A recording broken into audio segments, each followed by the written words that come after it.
stars, unsigned bands, pro wrestlers. Pro You wrestlers. come to the right place. I like what it says, pro The wrestlers. Jiggy Jaguar Experience. The Jiggy Jaguar Experience. Yes, indeed. It is the world famous Jiggy Jaguar radio broadcast. Live as live can get. It is the Sunday radio show. It is the Jiggy Jaguar Experience on 990 WBOB. Also, you can find us each and every week at JIGGYJAGOAR.com. I need to have the proper forms available. Do you have your proper forms? Well, that's what we're doing. You can, thank you for tuning into the big broadcast. We are live coast to coast from the KJAG Radio Studios, downtown Edgerton, Kansas, 2 Central, 3 Eastern, 12 Pacific, and of course, 1 p.m. Mountain Standard. 24/7 at JiggyJaguar.com on the TuneIn apps. On-demand podcasts are available via the iHeartRadio app. And I'm flushed out with 50-plus AM/FM stations across the country and around the world. So, we are going to go to our first guest. Lisa Mann is going to join us here on our big broadcast. She is amazing, and I am glad that we have got Lisa with us today. She joins us live here on our big program. Lisa, welcome to the broadcast. How are you, my friend? Hey, I'm doing great. Thank you so much for having me. So, Lisa, how did you get started doing all this music stuff and all this cool stuff and everything that you do? Well, I mean, I was a kid, and I just loved music. You know, I had parents that had music playing all the time in the house. My dad was into, all that bluesy acid rock kind of stuff, and Cream and Led Zeppelin and Black Sabbath, and my mom was into singers like Judy Garland and Barbra Streisand, and so I just listened to everything, and I fell in love with the sound of the bass guitar, and decided that that's just what I wanted to do. I was 11 years old, and I knew I was going to be a bass player, and it's what I wanted to do. That's awesome. It is Lisa Mann. She's with us today here on the broadcast. Hey, Lisa, can you either come closer to a little bit to the phone or somehow, because you're drowning out. I'm hearing you, but I'm not picking you up on my cool edit here for the recording. So I just wanted to make sure that people can hear your amazing answers to my questions here. Well, thank you. Is that better? Is this better? Yes, that's a heck of a lot better. So, Lisa, you have an interesting project here. Tell us a little bit about, first of all, how we get a hold of you online, and then tell us a little bit about this whole white Crone Stargazer thing. Yes. Well, I am a blues music artist by trade. Okay. So if you're interested in blues and Americana, you can find me at lisamannmusic.com. Awesome. So that's what I mainly do for a living. But I grew up in mosh pits. I love heavy metal. I was breaking my bones in mosh pits as a teenager. And I never lost my love of heavy metal. So a few years ago, I got inspired to write some heavy metal. I created a full-length album called The Poisoner, and you can find that at whitecrone.com. And just recently recorded a single, a cover of Rainbow's Stargazer. And so I did that in tribute to the late, great Ronnie James Dio. He was such an influence on me, and frankly, a very bluesy singer. Yes. So he was a huge influence. Also, Jimmy Bain, Dio's bass player. And, he played bass in Rainbow as well. And so I released Stargazer as a tribute to them, and got Vinny Appice involved on drums. So wow. Dio's drummer for many years. And he's recorded for me before for some of my blues and metal projects. And so it's just, we all remote tracked it, in the age of COVID. And it was a labor of love, and so I'm pretty proud of how it turned out. That's awesome. That's awesome. So, adjusting your blues stuff to this, what has been the reaction from folks that have heard your stuff, heard your metal stuff, I guess? You would be surprised how many blues fans love heavy metal too. And especially they love the classic stuff.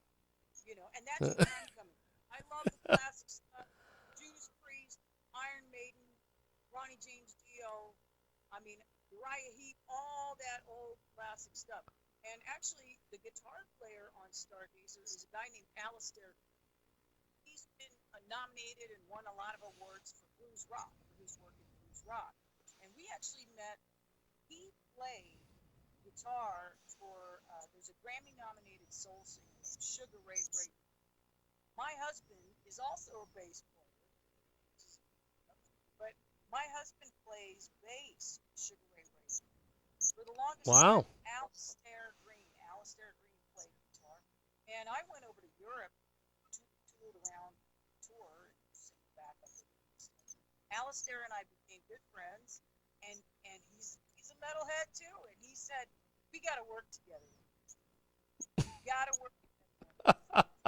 So, it's like two blues artists doing this metal song. So, yeah, like I said, I've had really positive response from maybe half of my blues audience. And maybe the other half is kind of like, what the hell is this? That's great. That's great. We have got a great guest with us today. She is an award-winning blues artist, Lisa Mann. She has shocked many of her fans when she released a full-length traditional metal album in 2020. I think that's badass, though.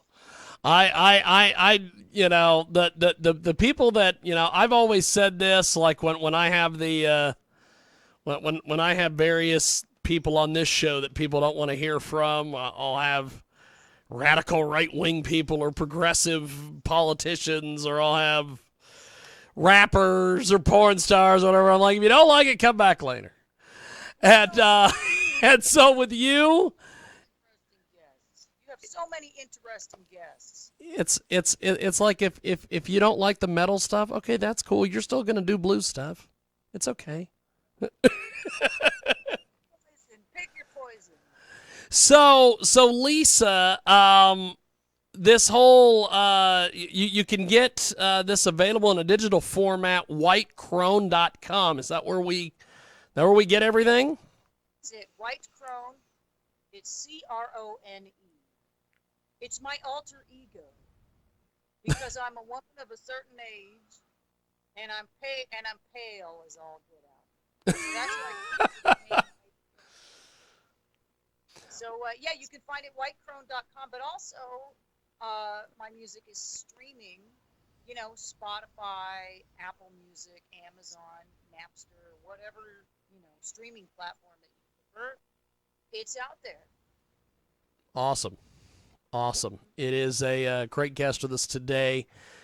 Lisa Mann joins us here on our broadcast. So when you started doing the blues thing, did you ever think you would release a metal album? Well, I always wanted to write a metal album, produce metal, because that's how I came up. And, yeah. But I became a working musician at age 19, and I've been in every kind of band. I've been in top 40, in a reggae band, a country band, and I was in an Irish band for a while. That's awesome. So, when I moved back to Portland, Oregon, some years ago, there's a really big blues scene. So if you want to work in the blues scene, or if you want to work in Portland, you want to get paid for gigs, yeah, you play blues because there's a lot of blues gigs. And I just fell in love with the music, absolutely. And I can really hear how the roots of like all the bass lines I played along with Led Zeppelin and with Geezer Butler. It's like, oh, those are blues bass lines, So you can really draw a direct line from blues all the way through to heavy metal, especially that classic early proto metal, So, it feels very comfortable to me. I know it is a weird transition, but yeah, I felt inspired. When I write songs, I don't write them on an instrument. I just wait until I hear something in my head. So I can't, like, That's awesome. I'm not the kind of person that could just say, okay, I'm going to sit down and write a song. I have to hear something and be inspired. And that's what happened with the Poisoner. And frankly, it was after I heard Ghost. I had heard of Ghost, but I never heard Ghost.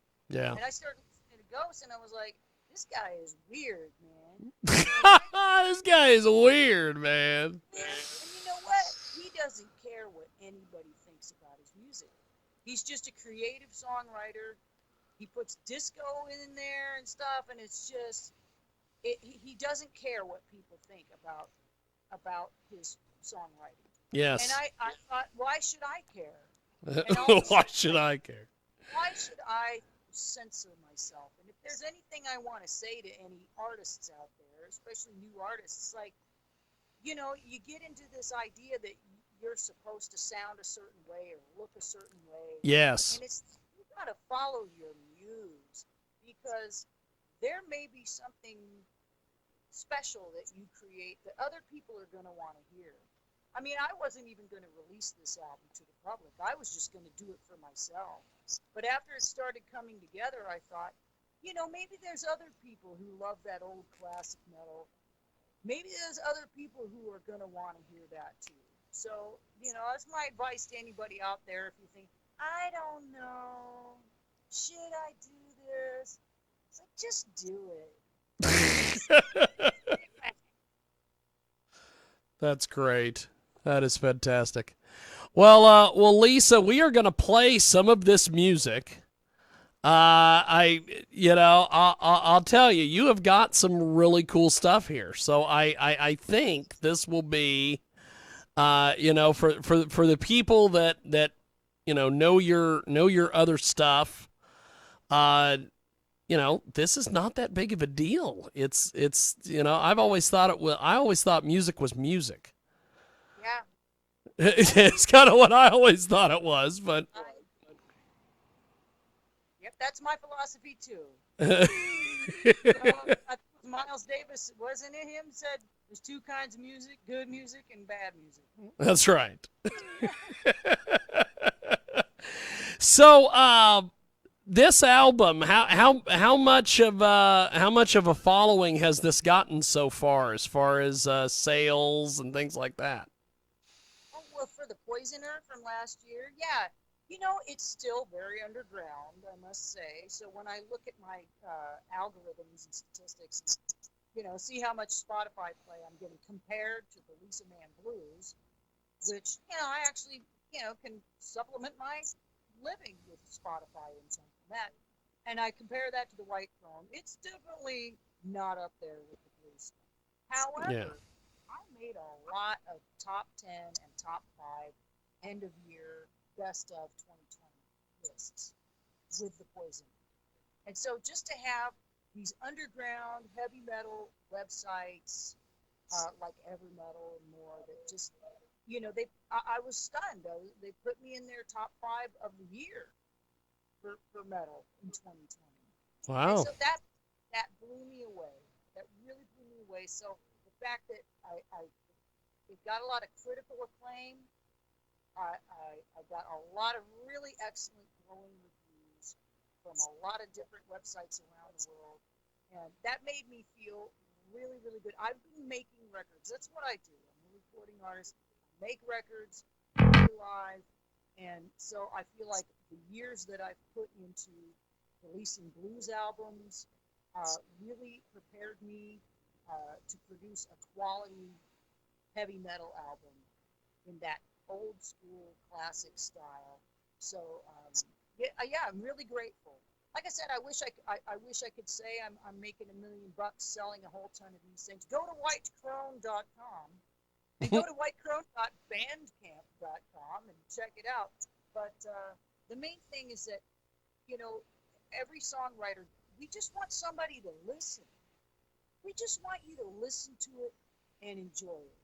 you know, if you buy the album, you do. If you don't, you know, maybe just give it a few streams on your favorite streaming site. And just to know that people are out there listening and enjoying it, I mean, that means a lot. It really does. Awesome. Awesome. Well, I appreciate you doing this. We're going to play the title track, and I appreciate you being with us today. Thank you so very much. I really enjoy your show, man. Thanks. Definitely, definitely. And I would love to have you back at some point and talk blues as well. I think that would be fun. Let's do it, man. Well, thank you, Lisa. Have yourself a wonderful day. Appreciate it, my friend.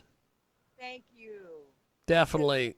There she goes. That's Lisa Mann. She joins us today here on our big broadcast, and we are going to go to the title track of this White Crone project, Stargazer, and it's here on our big broadcast.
Out. Yeah, let's get it. We would normally song just heard going into this segment.